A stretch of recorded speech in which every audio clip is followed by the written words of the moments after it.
मी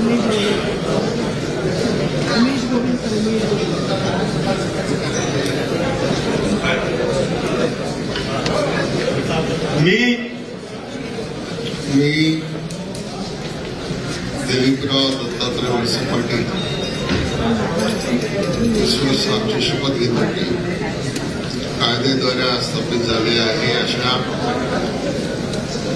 भारतीय संविधानाबद्दल मी खरी श्रद्धा व निष्ठा बाळगेन. मी भारताची सार्वभौमता व एकात्मता उन्नत राखेन.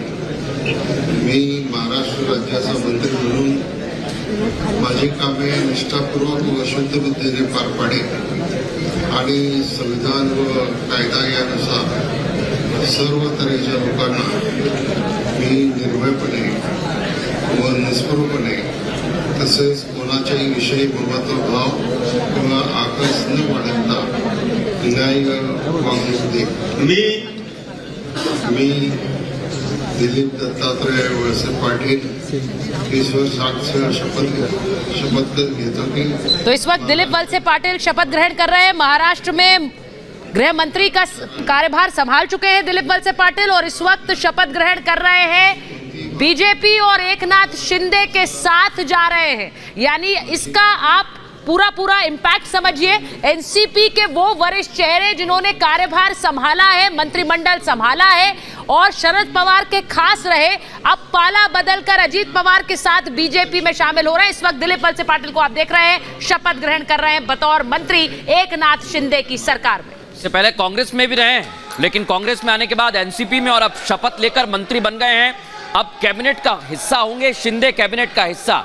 और दिलीप वळसे पाटिल बड़ा कद रखते हैं एनसीपी में, शरद पवार के करीबी हैं जैसा सुचरिता ने बताया. लेकिन अब मंत्रिमंडल में क्या जिम्मेदारी मिलेगी सलोनी हिमानी, ये देखना होगा. निश्चित रूप से अब ये देखना होगा कि मंत्रिमंडल में क्या कुछ जिम्मेदारी जो है वो दरअसल मिलती है. लेकिन जैसा कि आपने कहा यहाँ पर कि देखिए ये वो बड़े चेहरे हैं एनसीपी के. आप समझिए यहाँ पर कि किस तरह से एनसीपी एकदम वाइप आउट होती हुई यहाँ पर नजर आई है सलोनी. और आप ये देखिए कि ये वो बड़े चेहरे हैं, पार्टी में एक कद इनका रहा है और पार्टी माने जाते रहे हैं शरद पवार के दिलीप वळसे पाटिल, बहुत करीबी रहे हैं सलोनी. इसलिए हम कह रहे हैं कि ये बहुत बड़ा झटका है. सिर्फ अजीत पवार को मत समझिए, ये भी चेहरे उनका जाना सलोनी बहुत बड़ा झटका. बिल्कुल, क्योंकि ये साथ रहते थे और शरद पवार जिस तरह से ताल ठोक रहे थे विपक्षी एकता की और कह रहे थे कि वो एक पूरा मोर्चा खड़ा करने वाले हैं, वो मोर्चा तो एक एक करके धराशायी होता नजर आ रहा है. उनके जो साथी हैं वो भी छिटकते नजर आ रहे हैं, क्योंकि ये तस्वीरें अंदाजा शायद शरद पवार को भी नहीं रहा होगा, मृदुल, सुचरिता और ईमानी, कि ऐसा कुछ हो जाएगा रविवार का दिन. ये खबर उनके लिए लेकर आएगा क्योंकि उनके पास फोन आ रहे हैं, जैसा कि अर्नब कह भी रहे थे. और अभी देखिए दिलीप वळसे पाटिल शपथ ले रहे हैं और सबसे बड़ा राजनीतिक उलटफेर मुंबई में हुआ है, महाराष्ट्र में हुआ है और इसके दूरगामी परिणाम होंगे, इसके आफ्टर इफेक्ट्स काफी होंगे जो 2024 में देखने को मिलने वाले. अभी तो आफ्टर इफेक्ट्स जो है वो शरद पवार वहां पर झेल रहे हैं, जिनको पता तक नहीं चला कि कहीं एकदम गुपचुप तरीके से ये मीटिंग हो जाती है सुचरिता, और उनको कानों कान खबर नहीं लगती कि ये जो इतने करीबी उनके रहे, जो पल पल की जानकारी रखते थे कि पत्ता भी हिले तो इनसे लेके उन तक पता हो.